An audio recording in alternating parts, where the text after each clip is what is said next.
לא כל כך קרוב, אני יודעת, ואין חובה לבוא, זה רק את קובעת. אבל הגעתם מרחוק, יש שווה את הנסיעות, ככה זה צבירה, חור של הסמכות.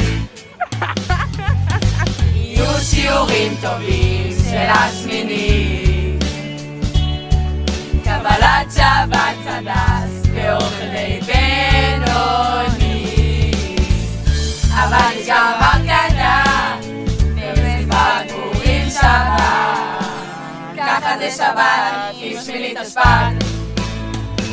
אז רק תבואו